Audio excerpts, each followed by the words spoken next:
बिस्मिल्लाहिर्रहमानिर्रहीम। अस्सलाम वालेकुम मेरी प्यारी बहनों, मेरी प्यारी बेटियों। पेशावर की शान, पठानों की जान। पेशावरी कबाब या चपली कबाब जो कि हम कभी कभी बनाते हैं, कोई फंक्शन हो या कोई पार्टी हो या ईद त्यौहार हो, तो ये देखने को ये आम सी चीज़ है, मगर जब हम इसे बनाते हैं कभी कभी तो वो भूल जाते हैं, मैं भी भूल जाती हूँ। तो इसे परफेक्ट तरीके से किस तरह बनाया जाता है, तो हर दफ़ा हमने तजर्बा नहीं करना, हमने एक परफेक्ट चीज़ को लेकर अच्छे तरीके से बनाना है ताकि हमारी चीज़ भी ना ज़ाया हो और टाइम भी ज़ाया ना हो। जिसके लिए मैंने ये कीमा लिया है, ये मैंने बीफ का कीमा लिया है और मटन का भी ले सकती हैं। इसे मैंने चॉपर में डालकर अच्छी तरह, ये देखें, इसे अच्छी तरह मैंने पीस ली। ये तकरीबन 3 पाव के आसपास है और 1 कप मैंने ये कद्दूकश की हुई या चॉपर में पीसी हुई प्याज लेनी है, जो कि कुछ इस तरह से है। मैं एक एक बात आपको अच्छी तरह समझाती हूँ ताकि आपको कहीं बनाने में दुश्वारी पेश ना आए। ये देखिए, इस तरह का मैंने चॉपर में किया है। आप कद्दूकश भी कर सकती हैं, चॉपर में करना ज़रा आसान है। तो इसके अंदर चर्बी भी जाएगी।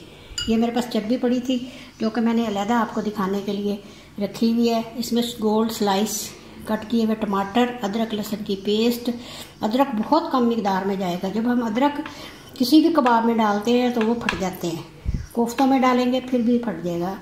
एहतियात करेंगे, कम से कम डालें। मैंने आधा टीस्पून अदरक लिया और 1 टेबलस्पून भर के मैंने लहसुन लिया और 1 टीस्पून मैंने ये अनारदाना, धनिया ये शामिल करूँगी, सब्ज़ धनिया कटा हुआ, और मकई का आटा, ये वाइट वाला है। अगर आपके पास नहीं है मकई का पीला या सफ़ेद तो आप इसके अंदर आम गंदम का आटा भी शामिल कर सकते हैं। इधर भी मैं बताती हूँ कि आपने ये आटा बहुत कम मिकदार में डालना है, बहुत ज़्यादा नहीं हमने शामिल करना कि भी ये इस कबाबों के अंदर भी ये मकई का आटा डाल ज़्यादा मिकदार करने के लिए हम डालना शुरू कर देते हैं। 1 टीस्पून भर के मैंने अजवाइन ली है। ये अजवाइन से इसका बहुत अच्छा जायका बनकर आता है। और 1 टेबलस्पून मैंने धनिया लिया था और 1 टीस्पून मैंने सफ़ेद ज़ीरा, इसे मैंने कूट लिया है। और इधर मैंने ये टमाटर लिए हैं और इसे मैंने इस तरह चॉप कर लिया है। ये 2 स्लाइस पड़े हुए थे, अभी मैं इसे काट रही थी, तो इस तरह हमने काट लेना है। ये देखें, इस तरह पहले काटना है और फिर इसका रुख बदलना है। इस तरह ये छोटे छोटे से पीस कट जाते हैं। इस तरह मैंने इसे काट लेना। और आम मसाले हैं इसके अंदर, काली मिर्च, नमक, लाल मिर्च और कुटी हुई लाल मिर्च, और इसके अंदर गरम मसाला भी शामिल करूँगी। और फ्राई के लिए हमें ऑयल भी चाहिए। तो चलिए शुरू करते हैं। एक मैंने ये खुला बर्तन लेना है और इसके अंदर ये मैंने कीमा शामिल कर लेना। अब मैं इसके अंदर तकरीबन 2 टेबलस्पून भर के ये चर्बी शामिल करूँगी। आप देसी घी भी शामिल कर सकते हैं, डालडा घी भी शामिल कर सकते हैं। जमा हुआ घी होना चाहिए। अदरक लहसुन की पेस्ट, लहसुन की पेस्ट ज़्यादा, अनारदाना, और ये थोड़ा सा मैंने अदरक लिया है, आधा टीस्पून। धनिया और ज़ीरा काफ़ी सारा, 1 टेबलस्पून धनिया और 1 टीस्पून ज़ीरा जिसे मैंने कूट कर लिया। 1 टीस्पून भर के मैंने अजवाइन इसके अंदर शामिल कर देनी है। और ये सब्ज़ धनिया चला गया इसके अंदर, और ये टमाटर चले गए। ये मैंने 1 टमाटर लिया था और इसी के मैंने स्लाइस काट दी। तकरीबन ये 3 से 4 टेबलस्पून है, ज़्यादा नहीं हमने शामिल करना। अब बारी आती है मकई के आटे की। देखिए, एक पाव में 1 टेबलस्पून, और ये मैं 3 टेबलस्पून इसके अंदर मकई का आटा शामिल करूँगी। बस इससे ज़्यादा नहीं हमने इसके अंदर डालना। 1 पींच मैं हल्दी शामिल कर दूँगी अच्छे कलर के लिए। आधा टीस्पून काली मिर्च, नमक टू टेस्ट, लाल मिर्च 1 टीस्पून, और कुटी हुई लाल मिर्च भी 1 टीस्पून, क्योंकि ये इसके अंदर मसाले ज़रा ज़्यादा होते हैं कबाबों के अंदर, तो स्पाइसी ज़्यादा होती है। और जो मैंने टमाटर शामिल किए थे उसके अंदर मैंने चॉप ये हरी मिर्च भी डाली थी, वो जो कि 1 अदद है। गरम मसाला 1 टीस्पून जो हम आमतौर पर घरों में इस्तेमाल करते हैं। और ये प्याज को मैं इस तरह करूँगी कि इसे निचोड़ कर डालूँगी। ये देखिए कितना पानी निकल रहा है इसके अंदर से। यही पानी इसको तंग करेगा और ये खुल जाएंगे हमारे कबाब। ये देखिए अभी मैं रखती हूँ, इसे भी मैं नाप कर डालूँगी। सारे प्याज़ों में से मैंने पानी निकाल लिया है। मेजरिंग कप से अगर नापे तो ये 3 पाव के अंदर तकरीबन ये पौना प्याली यानी कि प्याज है जिसमें से पानी निकला हुआ। ये देखें, अगर मैं मुट्ठी में लूँ तो ये देखें 1 मुट्ठी भर के ये मैं इसके अंदर शामिल कर दूँगी। अब मैंने आपको तरीका बताना है कि इसे मैंने अच्छी तरह मसलना है। जिस तरह हम आटा गूंदते हैं इस तरह हमने गूंदना है ताकि सारी चीज़ें हमारी यकजा हो जाए। पेशावर से चली ये रेसिपी, ये अब पूरी दुनिया में बहुत मशहूर है। इसे बहुत शौक़ से खाए जाते हैं। इसके बहुत सारे रेस्टोरेंट भी बन गए, ढाबे पे भी मिलते हैं और स्ट्रीट फूड में भी हर जगह इसे पसंद किया जाता है। और हर इलाके में, पूरी पाकिस्तान में और पूरी दुनिया में इसे बहुत शौक़ से खाया जाता है। सारी मेहनत हमारी इधर है। चीज़ों की मिकदार मैंने बता दी है और इसे हमने इस तरह गूंदना जैसे हम आटा गूंदते हैं। जितना हम इसे गूंदेंगे उतना ही ये परफेक्ट हमारे जूसी कबाब बनकर तैयार होंगे। जो मैंने चर्बी इसके अंदर शामिल की है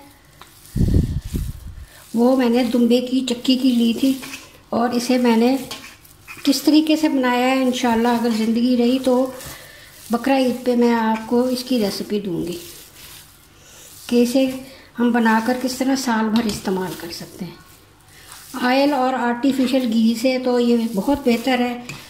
रिसर्च में ये बात आ रही है कि जो चर्बी है किसी भी जानवर की, ये हमारी सेहत के लिए बहुत मुफीद है, जिसे हम छोड़ चुके हैं। तकरीबन 15 मिनट मुझे लगेंगे इसे इसी तरह मसलते हुए। अब मैं आपको एक और बताती हूँ इसके तैयार होने की निशानी कि अब ने ये ऐसे कबाब लेना है कि इस तरह कबाब का मेज़ा लेना है। इस तरह मेरे हाथ को अगर चिपक जाए, ये देखें, ये हमारे कबाब का मसाला तैयार है। अब इधर एक और टिप देती हूँ कि ये जब मैंने मसला है तो ये गर्म हो गया, ये रूम टेम्परेचर पर आ गया है। अब मैं इसे फ्रिज में रखूँगी। फ्रिज में रखना लाजमी है। आप सीख कबाब बनाएं, चाहे आप कोफ्ते बनाएं, आप ये वाले कबाब पेशावरी कबाब बनाएं, इसे हमें ठंडा करना ज़रूरी है। फ्रिज में रखना है, फ्रीज़र में नहीं रखना हमने इसे मैंने आधा घंटा फ्रिज में रखा था और इसे मैंने निकाल कर अब कबाब बनाना शुरू किए हैं। इस तरह 1 मुट्ठी के बराबर मैंने मेज़ा लिया है। आप अपने हिसाब से ले लें। तो गोल बनाने या अंडे की शेप के बनाने, जिस शेप के भी आप बनाएं। और इसके ऊपर ये टमाटर लगा दूँगी।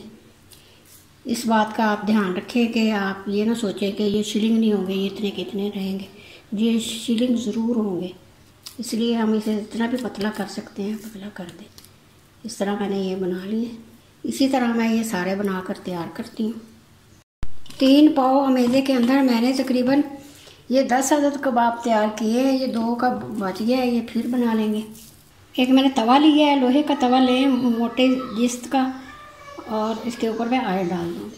स्ट्रीट फूड में या पेशावर में या पूरे सरहद में जितने भी ढाबे हैं वहाँ पे ये बड़े के गोश्त का ही बनाए जाते हैं। कभी भी ये ना दुम्बे के बनते हैं और ना ही ये बकरे में या ना ही चिकन में।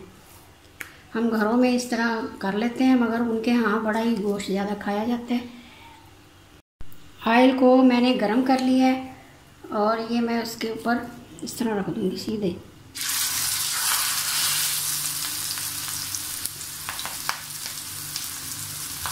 आपके तवे पे जितनी स्पेस है उतने ही आप इसके ऊपर डालें।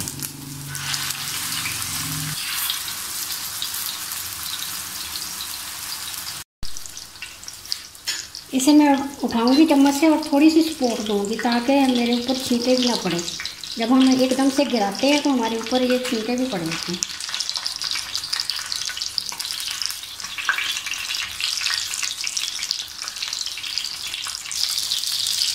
अब मैं इसकी साइड चेंज करूँगी।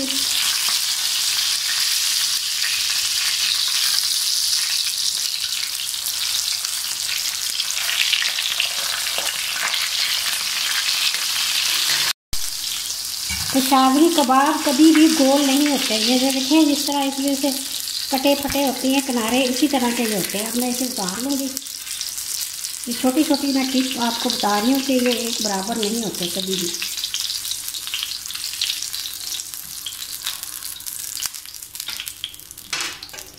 अब थोड़ा बहुत इसके ऊपर ये अंदर से निकला हुआ थोड़ा बहुत टमाटर प्याज का ज़र्रे है, ये हम इसी तरह चम्मच से साइड पे कर लूँगी और मैं इसे इस तरह निकाल लूँगी। मैंने इसे दरमियानी आंच पे फ्राई करना है, ज़्यादा तेज़ आंच नहीं करनी और ना ही ज़्यादा हल्की है। और उठाते वक्त भी टमाटर को आप इस तरह दबा लें। अब मैं इसकी भी साइड चेंज करूँगी। देखें, अब मैंने आपको इतने आसान तरीके से और इतने अच्छे फार्मूले से मैंने आपको इसे बनाना बताया।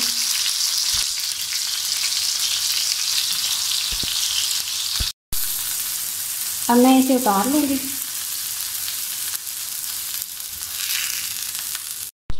ये देखें, दिखने में ही माशाल्लाह इतने अच्छे लग रहे हैं और खाने में क्यों नहीं ये अच्छे होंगे।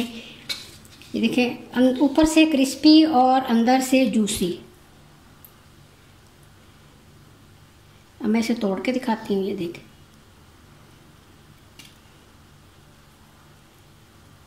अंदर से कितने जूसी हैं और ऊपर से क्रिस्पी। मेरी पूरी वीडियो आप देखें, स्किप बिल्कुल भी ना करें, तो आपको कोई ना कोई उसके अंदर टिप ज़रूर मिलेंगी। उम्मीद है आपको ये मेरी मज़ेदार सी रेसिपी पसंद आई होगी। अगर पसंद आई और मेरे चैनल पर नए हैं तो मेरे चैनल को सब्सक्राइब, लाइक और शेयर करें और कमेंट्स में बताएं आपको ये रेसिपी कैसी लगी। मुझे अपनी दुआओं में याद रखिएगा। अल्लाह हाफिज़।